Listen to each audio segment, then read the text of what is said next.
Chop it down. Chop it down. Chop it down. You gon' chop it down. Chop it down. You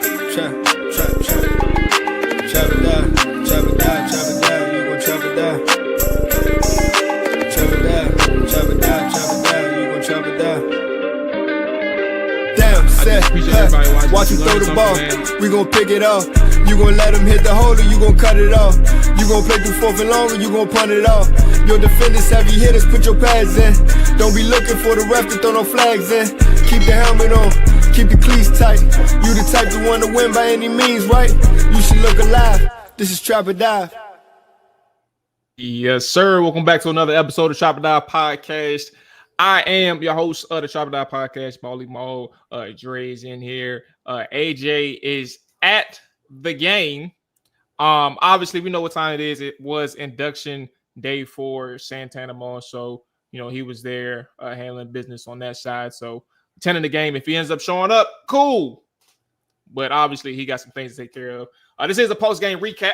So before we tap into everything, let's get the administrative items out of the way. J Tizzy, I see you in the chat. Moneyball, I see you in the chat. Everybody that's watching live on YouTube, we definitely appreciate that. Hit that like button, hit that subscribe button. And on the audio side, as always, hit the button.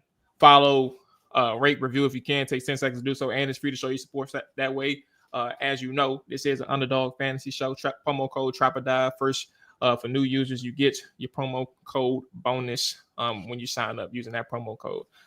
Dre, what's up with you, player? Victory Sunday, bro. Like I said, man, we came out, we executed. I mean, it was sloppy, but at the end of the day, we were the better team all day.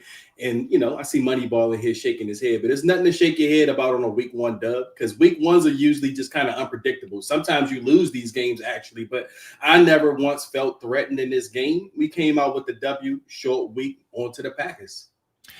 Yeah, I agree and disagree, but let's start off with the good news. 21-6. I agree with the fact that I didn't really think that Washington was being threatened at all this game. I think some of the things that stand out for me is like new faces. Deebo Samuel making an impact. You're talking about what's his name? Will Harris. No. Will Harris, Javon Kinlaw. But I was thinking about Will. But Will Harris, Javon Kinlaw, two impactful players defensively that made several plays throughout the course of the game. Several big plays throughout the course of the game. It was moments where Kinlaw was looking unblockable. They lined him up on that left side a few times. That's where he made most of his impact. And I think that's really good for Washington. Especially with you're talking about new guys. Now, granted, this offensive line for New York, we're missing two players, but at the same time, when you make an offense look so ineffective, right?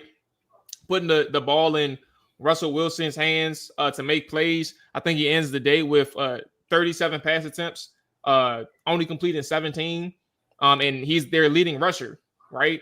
I think you're winning big time. Tyrone Tracy only had 24 yards. I think the rushers altogether for the New York Giants, if my math is right, let me see. 30. They only had 30 yards on 15 carries. So excellent day from the defensive front. I think Eddie Goldman made his impact known several times when they put him in on those rundowns. So I think for Washington early on, you really did get to see how impactful these guys can be when they're firing on all cylinders. Very energetic to start off, very aggressive throughout the day. But it was an electric in terms of like their intensity. It was an electric day for that defense for sure. And Mo, when I had asked the question, to you all on Thursday's show, I said, is there anything in this game that can happen that can make you feel what's to come, or, give you some kind of feeling towards good or bad for the rest of the season? And I honestly feel like this was the statement kind of game I wanted to see in week one, because what was the big mystery, the big elephant in the room going into the season? It was the defense, specifically the run defense, because that's where we got gashed at last year. Even when we played the Giants last year, they were able to run the ball on us. And I thought the key was in this game, they couldn't get any momentum going in the ground game. So you're kind of forcing Russell Wilson to go out there and be old Russell Wilson, which he's not that anymore. So that's what set the tone in this game. And I have to say, it was Kinlaw. Kinlaw started from play one. Play one, you saw him, blowing up a play in the backfield. He did that multiple times throughout the game. And that just gets other players to be able to eat. I mean, and not even just Kinlaw, but that defensive line in general. Dorrance Armstrong had a hell of a game today, I thought. I mean, and the way they used him, the way they rushed him, he was coming in those NASCAR packages, rushing from the D tackle spot on the stand-up position, and he was causing havoc. Deron Payne had a hell of a game. That allows, Bobby Wagner and those guys to kind of eat in those lanes. And, I thought it radiated towards the rest of the defense. Yeah. And Payne, two big pass defenses. One was on third down. Yeah. And then the third down where Washington's offense was clearly stalled, and I think it was a 3-and-out that they gave up. That they had. And it gave the ball back to the Giants right after the field goal that they had. I think that's the drive, the recurring drive or the responding drive. And then the second one was the fourth down, leading to the fourth down goal line stand with the Giants, like the final drive. That was huge.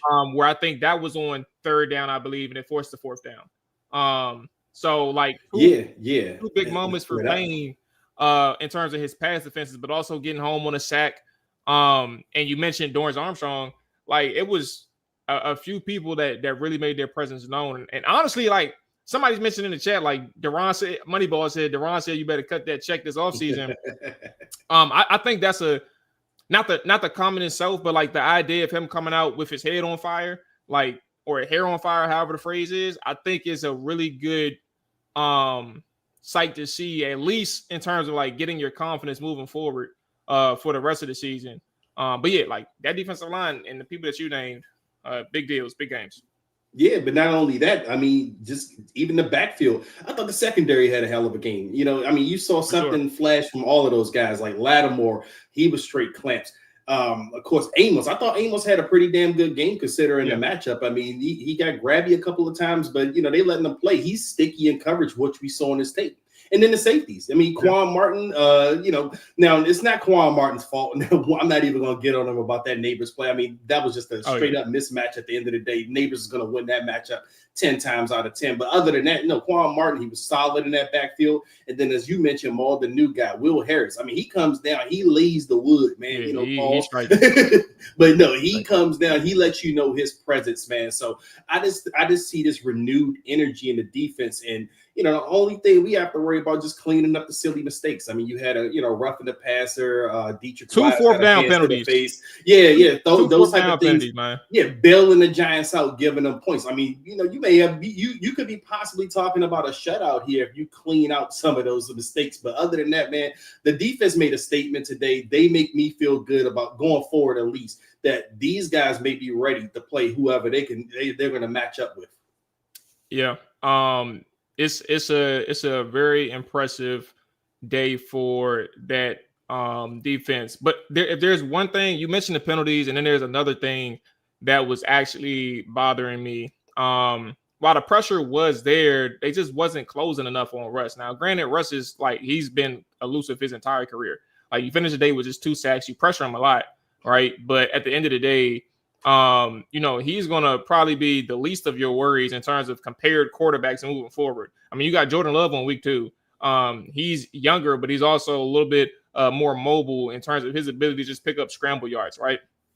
And I think you're going to play him a little bit differently, but at the same time, when you're talking about like containing the edge, right? Not allowing them to allowing them to break that contain. When you're doing your run stunts, your line games, I say run stunts, but line games, pass rush stunts, I think that's going to be big moving forward. We already mentioned that Russ was the leading rusher for the Giants. He had 44 yards on 8 carries. And obviously all of them were scrambles, but some of those were big in that second half as they had opportunities to drive. So yeah, that's kind of my one thing defensively in terms of if there was something to clean up, is like how you actually contain the quarterback and your discipline, but also like finish some plays when you get back there. You need a little bit more. You need a little bit more closure when you get closer to that quarterback. I agree. And a lot of that too, I thought that happened a little late in the game. That's when you start to saw Russ kind of get off. And I wondered if some of that could have been fatigue. I mean, because in the second half, that defense was on the field quite a lot because the offense just wasn't sustaining drives throughout the third quarter into the second to last fourth quarter drive where Jayden and company closes it. But other than that, yeah, they were on the field a lot, but you want to see the offense, be able to sustain those drives, which I believe they will once they clean up their issues. We'll get to that, but it could have been a little bit of the fatigue. But yeah, that's the true thing because Russ did start to break out, and you're going to face those type of guys this season. Like you said, you got a Jordan Love coming up, man. Jordan Love may not be scrambling on you like crazy, but he's one of those kind of Baker Mayfield athletes where they're kind of slippery in the pocket. They can get away from you a bit, so you do have to play discipline. Now, let's go ahead and flip things over to that offensive side. You touched on it just a little bit. But Deebo Samuel, if we're talking about side note before I start, shout out to Amani for the number. I don't know where you got that from. I'm gonna try to find it, but he mentioned a 50% pressure rate, which is impressive. Obviously, yeah, it's phenomenal. But that kind of like actually pushes the point that we're trying to make. Just a lot of pressure is just 2 sacks. You gotta do a little bit better than that. Finish your food. Yeah, finish your food, man. But Deebo Samuel, 7 receptions, 77 yards, 10 targets. He had 2 drops. I give him 1 for real. He had another one that was over the middle, kind of behind him. But he had like 1 for show drop up the seam. And then the other one was kind of tough, a tough grab for him to try to make. But for sure, 7 catches, 77 yards, and then a touchdown on a 19-yard rush in the second half to actually help seal the game for Washington. That's one person where, like, when Terry was gone in the offseason, training camp, etc., like him and Jayden was going to work. Like they were locked in. And all you heard in your camp updates is the connection that that Jayden had with Deebo. And like for Washington in this game to give Deebo 10 targets, right? Like super impressive. But also you're talking about a person who came through that show, like who's washed. Like the touchdown run was pure like Deebo as it gets. Like you're talking about a person who maneuvers like in terms of how the defense reacts to him, how he's tough, right? Like his run toughness, breaking tackles, beating guys to the corner, and just finishing, like his competitiveness, extending into the end zone and making sure that he finishes the play. I think that Deebo's ability to like make plays from the screen game, your second level, right? And then also like those opportunities where like, all right, we're just gonna get the ball in your hands and you just make this shit work. And I think that's what that touchdown was. I mean, it was well designed. Like they gave him the alley, but like finish the play.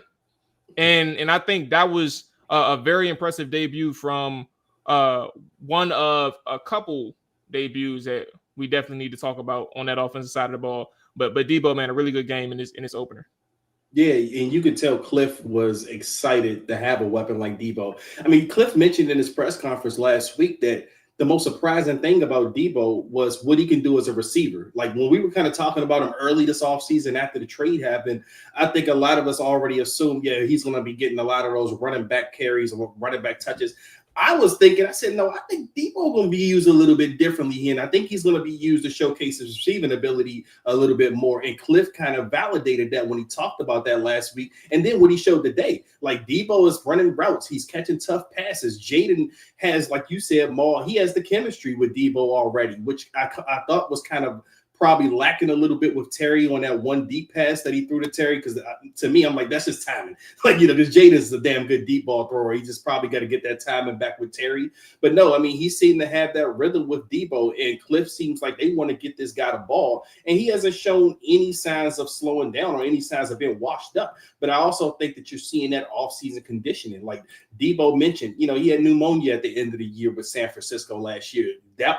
that messes up your conditioning. That stops what you can do on the field. So he's, months removed away from that. He looks good. He's in the gym all the time. He was out there working his ass off, and it showed today. I mean, they got him a lot of touches. Like you said, he has 7 catches, 77 receiving yards, and then he has the rushes on the ground with the couple of carries that he had. He was a big factor on the offense, and honestly, like you said, a couple of those misses, both of them, honestly, were just Jayden being a tad bit off, which Jayden was off a little bit today, but I don't have any concerns about Jayden. I'm pretty sure he's going to get right. I mean, this is week 1. These things happen. But again, Deebo was a couple of plays away from an even bigger game today. So, I mean, it's exciting to know the potential that these guys have on offense because as we were talking about before the show, Maul, we could have scored close to 40 points in the Giants today. We ended up with the side of the ball that kept us from scoring 40. Exactly. I mean, and it wasn't nothing like if you watch the game, it was nothing that the Giants necessarily did that made you feel like, oh man, they're stopping Washington. Everything that was stopping Washington felt like Washington stopping Washington. So, you clean up those little things. Like I said, a couple of those passes to Deebo, you have a bigger game, but I mean, impressive game from Deebo, man. I couldn't be happier for him to shut up the haters. Fat Deebo, everything we heard this summer, man. He looked damn good out there. Yeah, I'm on their head, but I'm gonna give it a few more games so he can pile up some numbers. And I'm right out there. I'm leading the charge on that shit. Yeah, I'll be right with you. So yeah, we talked about Deebo's debut.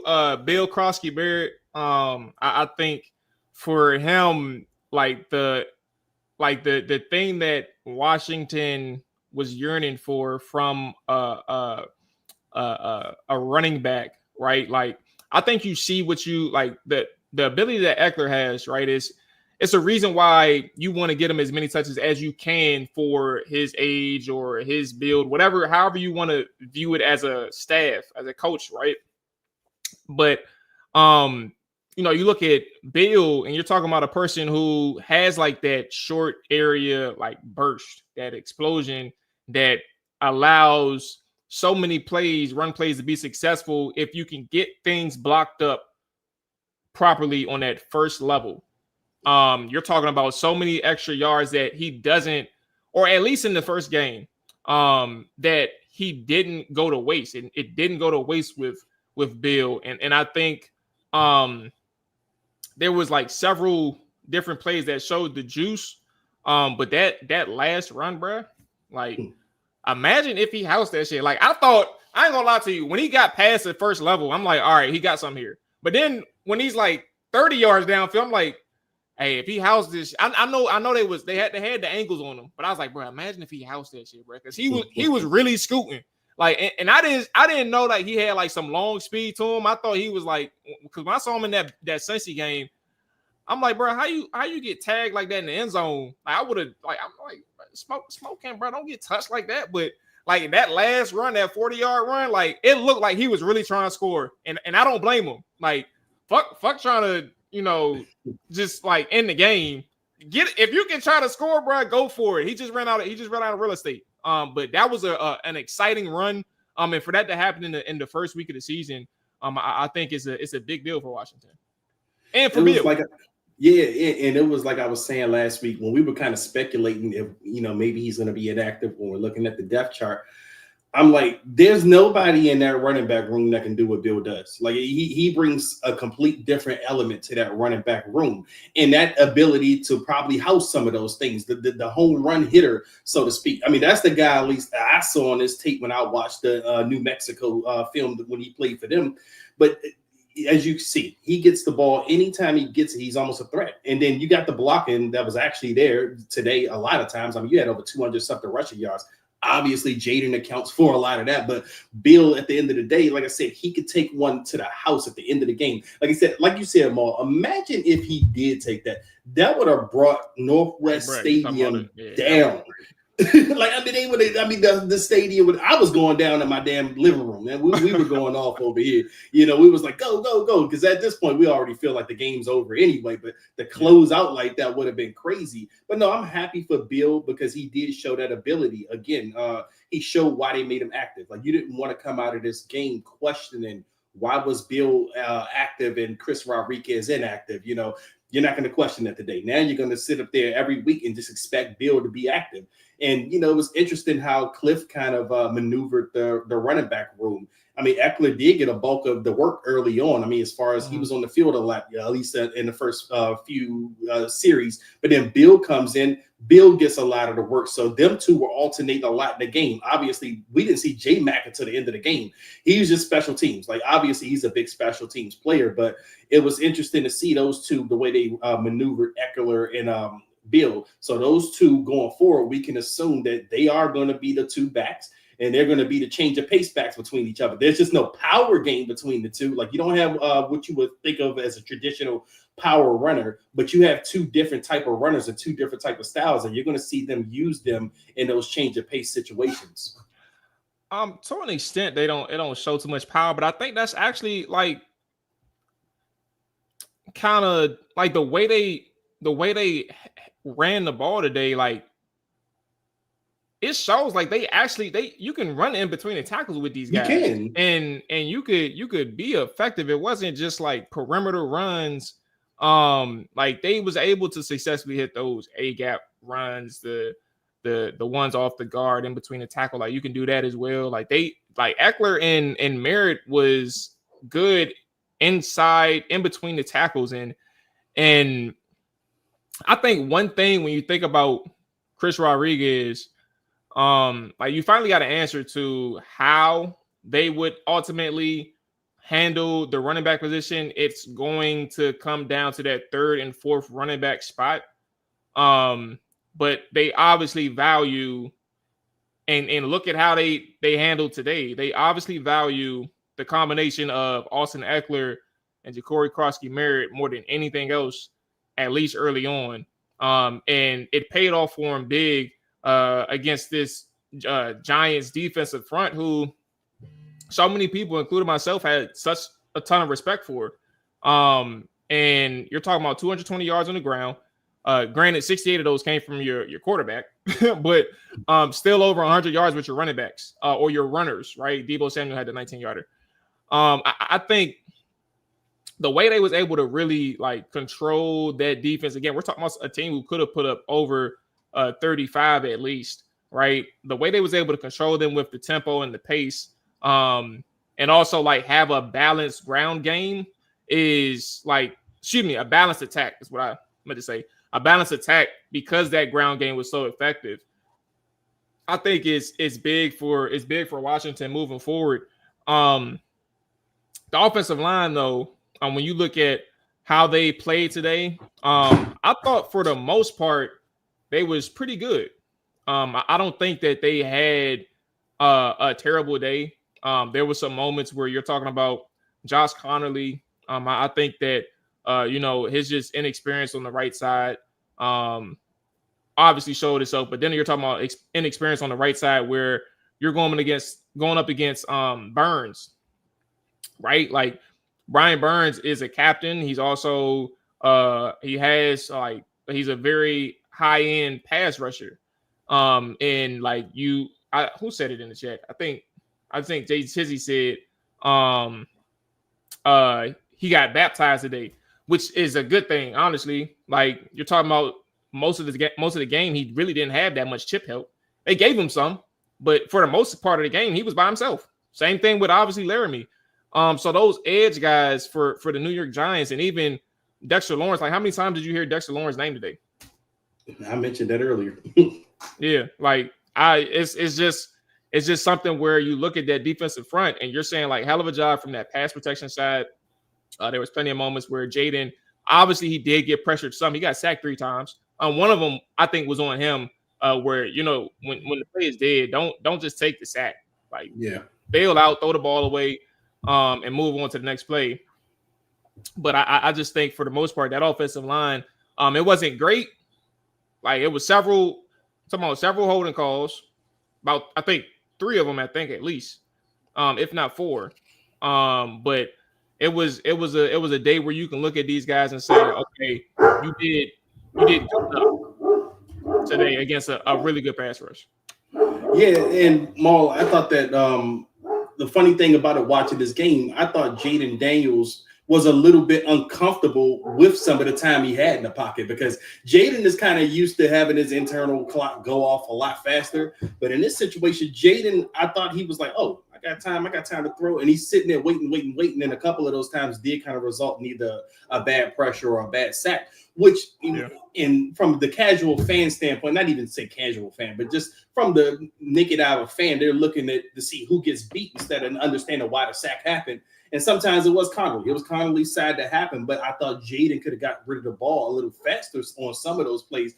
But this is going to just be one of those things where they adjust. Jayden's a quick adjuster. I do think Jayden is eventually going to get comfortable with that. It's just something new for him. But Connolly, I love him, going against that line that he's going against with the Giants. I mean, I was glad to see that there's no rotation. Let him go out there. Let him play the whole game. Let him go out there and work. Like, don't sit up there. Let him rotate. Take him out. Let him get the work. It's fine. He's going to get beat. It's cool. This is a hell of a defensive line. This is probably the best defensive line you're going to play against all season. So, again, I like the work that he got. I don't think he was that bad. Again, he got beat a couple times, but that's cool. He's going to be fine. He's going to adjust. This is the work that he needs, and he got some of the best work early on. So let's go ahead and run an ad break. And when we come back, we'll talk about Jayden Daniels. Let's talk about some of the mistakes on offense, and then the one sentence takeaways that we have online. So yeah, you know what time it is, man.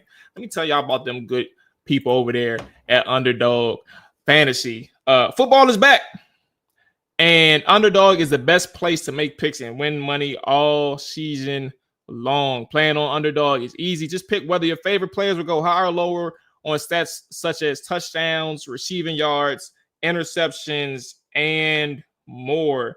I'm a pick 'em guy, and tonight we have the Baltimore Ravens against the Buffalo Bills. That's gonna be a hell of a matchup too. I don't know if y'all looking at that game like the way I'm looking at that game, but there's some opportunities to be made if you hear what I'm saying. I'm gonna keep it simple in this game, though. I'm gonna just do some touchdowns, right? So you know what time it is. Give me the running backs. Higher on Derrick Henry and James Cook touchdowns, right? We're gonna do Khalil Shakir on higher than his touchdowns. And then where is my man's D-Hop at? DeAndre Hopkins, higher on his touchdowns as well. So we got higher on D-Hop touchdowns. We got higher on Khalil Shakir, his touchdowns. I don't even know if I'm saying his name right. And then we got James Cook and Derrick Henry higher on their touchdowns as well. So download the app today and sign up using promo code TrapperDive to score $50 in bonus funds when you play your first $5. That's promo code TrapperDive. Again, this is for new users. Millions of fans have already won billions making picks on Underdog. Will you be next? Underdog, make picks, make money. 18 plus, 19 plus in Alabama and Nebraska, 19 plus in Colorado for some games, 21 plus in Arizona, Massachusetts, and Virginia, and present in a state where Underdog Fantasy operates. Terms apply. See assets.underdogfantasy.com/web/play and get terms _DFS_.html for details. Offer not valid in Maryland, Michigan, Ohio, and Pennsylvania. Concerned with your play? Call 1-800-GAMBLER or visit www.ncpgambling.org. In New York, call the 24/7 Hope line at 1-877-8-HOPE-NY or text HOPE-NY 467-369. All right, let's close out on a few things. 432 yards on offense. It's hard to complain about things like that, but you're talking about a team that finished with 12 penalties, 89 yards, but 12 critical penalties for the game. And I need to know how many exactly were on the offense. I wasn't keeping tabs in the moment, but before we get to that side, Jayden Daniels, it was kind of a mixy day for him. There was moments. More times than not, you saw how efficient Jayden Daniels was, getting the ball out of his hands quickly, knowing where to go with the football, very demonstrative and confident in terms of knowing where he needs to put his players or his teammates, in Cliff's scheme or however he was calling the plays. And I think most of those moments was seeing Jayden be effective in this offense is like it gives you the confidence that how many plays they had? 4 plays in the preseason is perfectly fine. Like you don't need more than 4. But also, like I look at his performance today, and obviously we know the 11 carry, 68 yards. Like that's Jayden. Jayden gonna do his thing. But then I'm talking about some of the things over the middle. The like Leighton behind. I think the Zach Ertz drop. People look at that, right? And I understand it. Zach Ertz dropping that pass, a drop is a drop. But at the same time, like ball placement is important. And I think we know that because that's what we give a lot of credit to Jayden for. Some of those over the middle was Leighton behind. Shout out to Deebo on the first drive, I believe, where Deebo ran an out route and Jayden threw it a little bit behind him on that one. And then we're talking about like the overthrow as well to Terry, where you're talking about Terry smokes dude. I don't even know who was out there. I don't know. I think it was Deontay Banks. I think. I'm not too sure who was out there checking him. But smokes him wide open. And he overthrew him by it looked like 10 yards. So I'm not here to dwell on it too much because it is game 1. I think Jayden will, once he gets in the rhythm of things, is one thing to notice. But in terms of contributing to a sloppy day, Jayden, in which he mentioned post game that the offense was just generally sloppy. You would hope against Green Bay on the road, a team who's handling business right now against the Detroit Lions, as far as what I can see, that's going to be a big deal for Washington to make sure that he's on point in that environment. Yeah, and this is where I think it's a good thing to have the Thursday game where you have a short break where he doesn't have to wait 7 days to kind of get right. Because these are simple things. Jayden is so locked in, but and you're right. The ball placement is a thing. Even on some of those catches, some of the receivers were making tough plays, which you should expect out of your receivers to help their quarterbacks to do. But you expect a lot more of Jayden because he's already set the standard. He's already shown you what he's capable of. So you want to see him clean those things up. His best play of the day, man, which was crazy, was the toughest throw he made was that Chris Moore pass on the sideline, which shocked me and everybody. That was the toughest play, and that was not an easy throw. That was not an easy catch. Shout out to Chris Moore because I've given that guy hell since the preseason, all the drops he had. But no, Jayden. These are plays that again I think week 1 is probably what you can attribute it to because this is not the Jayden we're kind of normally used to seeing, and it's kind of crazy talking like this because it's we're talking about him almost as if the guy had a bad game, but this is not a great game by Jayden Daniels standards. That's just the standard that this guy has set. The bar is so high right now for Jayden Daniels. So it's actually kind of refreshing to talk about your quarterback in this way where we're talking about him man, he didn't look like the normal guy, yet he still had a pretty damn good game in which you weren't really threatened in the game. But the offense in this game, you're looking at them a little bit more because the defense plays so damn well. And the defense has been the one that we've been kind of worried about this offseason. So you want to see that offense kind of get up to speed. And it'll be cool to see a game where the offense is going out there and they're playing at the level that they're capable of playing at. Jayden's playing at the Jayden level he's capable of playing. And this defense plays at the level that they played at the day. Because then that's when you're that can be a Super Bowl contending team right there if they can put that all together. So, it's a long season to go, but I'm kind of glad that's a short week. And I usually don't say that because I don't like Thursday games, but I'm saying that because they get to go out there in a couple of more days to get some things right, especially from the offensive standpoint. Hey, your boy is off Friday, so let it be a short week, man. Come on, bro. Good. Turn up, better not be no weather delay or it's over. Nah, absolutely not. Jay Chizzy said Terry wasn't running out his break. If he actually was sprinting after the double move, he would have caught it. I can't say too much about that part. I ain't gonna lie. Now I'm not tripping or was I slicing it because it looked like it off memory right now. I only looked at the play once, after the replay. Yeah. It looked like it was a 10-yard overthrow. It was significant. Okay, all right. So I'm asking for clarity, and anybody else in the chat, I don't think Terry was catching up to that. But I say all that to say because I brought up Terry because I was like, look, did you notice on Deebo's touchdown run where they almost had a delay of game Like another mistake that we're about to talk about. And they had no more timeouts left. they didn't like you're talking about a moment that everybody needs to be on point, and Jayden is like not spazzing, but he's like, Terry, get set, get ready, like let's go. And like by the grace of God, they gave, because I don't know if you remember this or everybody else in the chat, but like when it hits 0, they still give you like that extra second before they call the delay a game.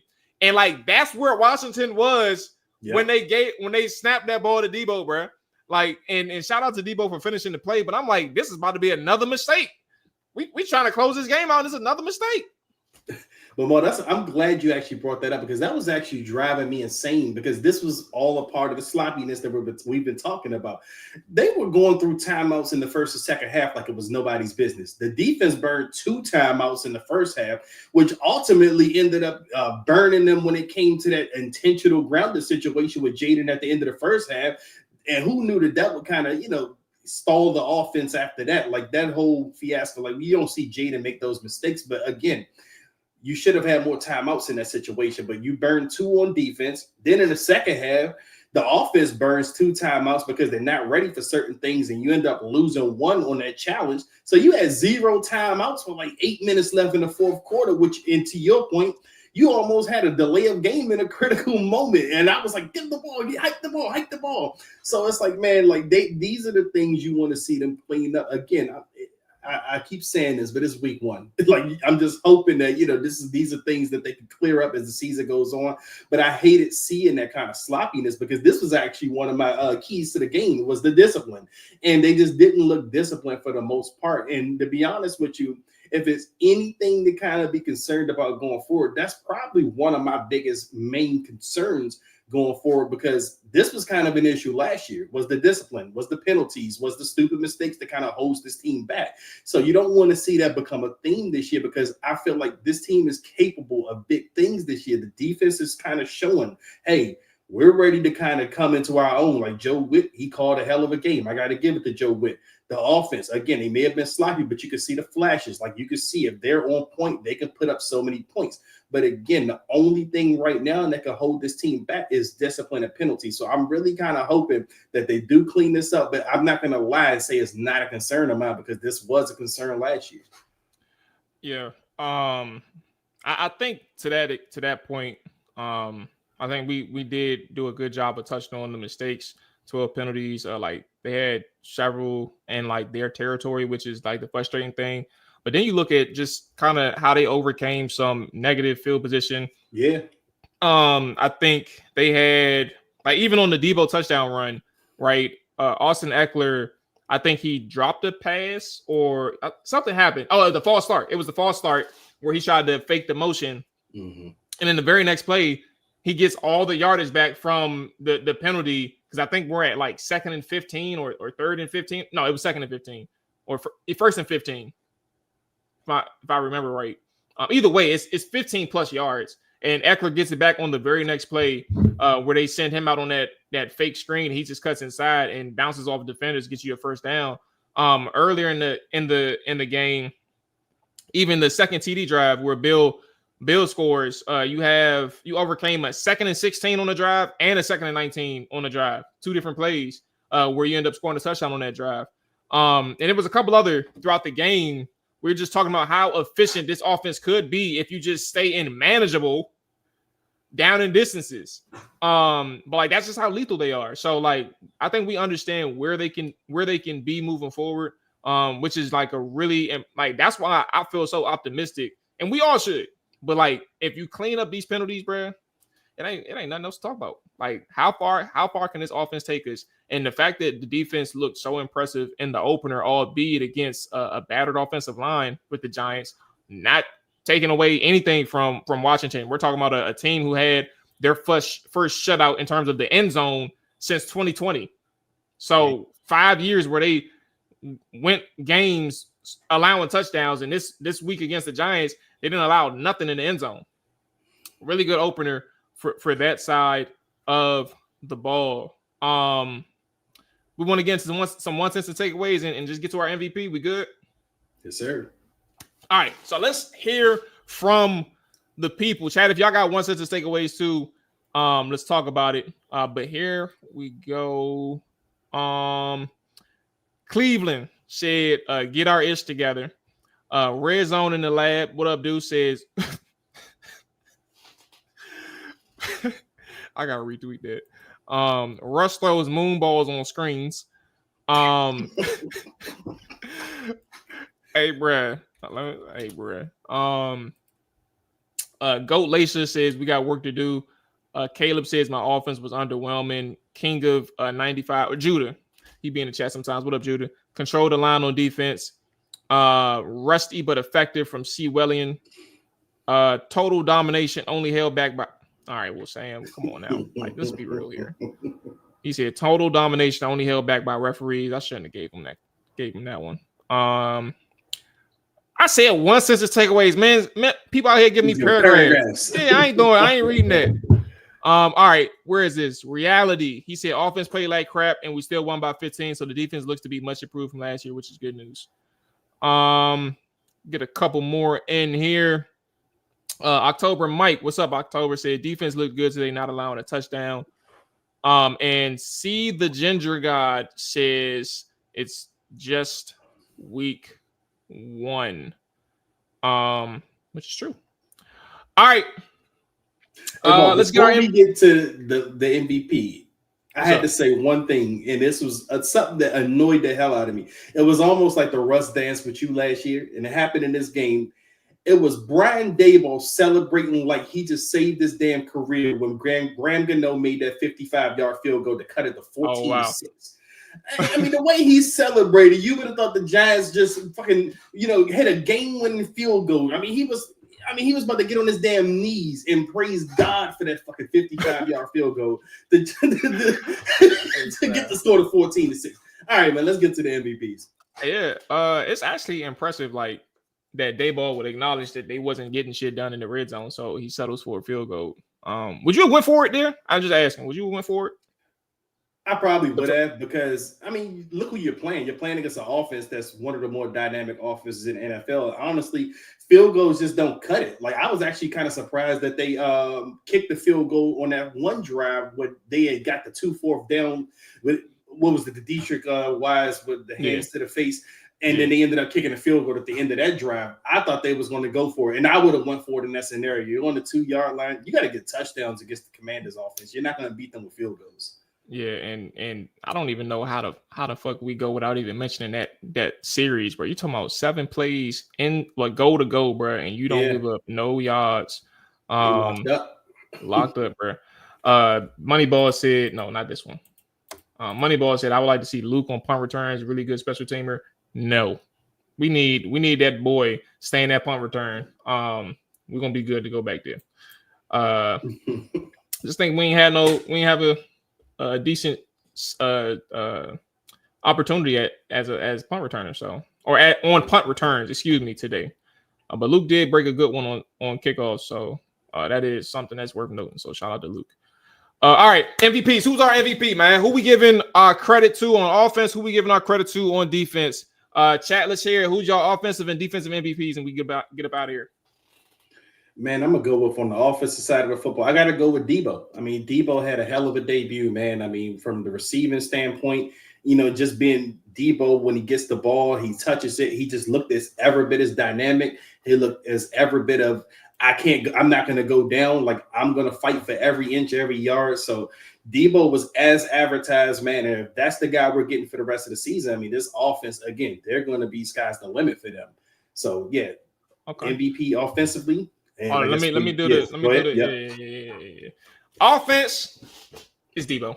I ain't had nobody else to go with. Like, I think it was pretty. I think we on the same page. Nothing too much else to add. I just think you see his impact in terms of like how he can really keep our offense moving, his toughness, but also like the fact that he can make plays on that first and second level as a pass catcher too. Just makes the offense more dynamic because teams just really have to keep an eye on him at all times. So I'm just gonna say. Deebo. I do like Bill is a really close number 2. And like breaking off that run, that last run that he had in the fourth quarter was definitely something that can put him in the race. But I'll take Deebo's impact over Bill just for game one. But I definitely think that we're talking about like a 1A and like a 1B situation here if I had to. Defensively, who you got, Dre? Hey man, it's like I told y'all in the chat when you and AJ. I said, man, Kinlaw changed the whole landscape of the defense.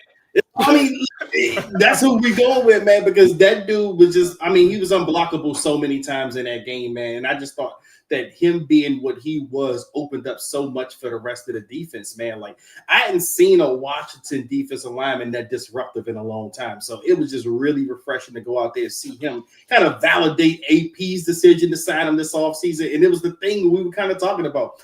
When everyone was questioning why did they sign him, why did they give him this much money, I'm sitting there thinking they got a plan for that dude, and they see something in that dude that they know that they are about to unleash. And I thought we saw every bit of it today. He was dominant out there, man. It's hard for me to pick anybody else at MVP. I honestly don't even know who would be my next in line because he was just that damn good out there. Well, shout out to that whole defense, Brad. One thing that is important is like counting up the tally and the tackle for losses. You had 7 in the game, which is a big deal. And like 5 of them came from the defensive line. So I don't think I'm about to move away from that defensive line. Though Will Harris is another guy that I like. Quan Martin, he was flying around too. But I'll stick with the defensive line, and I'll probably go Deron Payne or Dorrance. Honestly, both of them were good. So just give me Deron Payne, man. Look, you're talking about the 2 pass defenses that we already discussed earlier in the show. He had a sack and a half, or they cleaned it up actually. They gave him a sack. So not a sack and a half. But he had a sack in the game as well. Overall, just active throughout from quarter 1 to quarter 4. So good deal by Deron. I'm going to give him my defensive MVP. All right. So who we got? Amani said Deebo on offense, Payne on defense. Monty said defensive MVP goes to Deron Payne.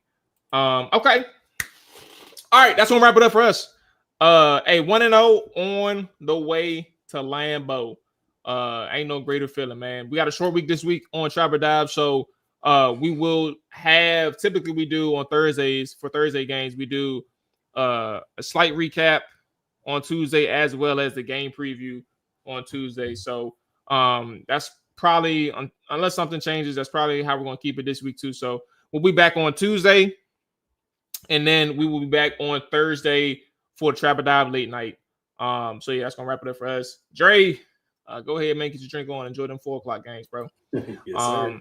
Yes, sir. Until next time, y'all take it easy. Enjoy y'all week, or the rest of y'all weekend. We up out of here, man. Peace.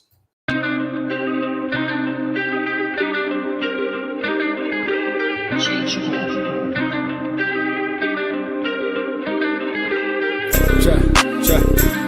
it down,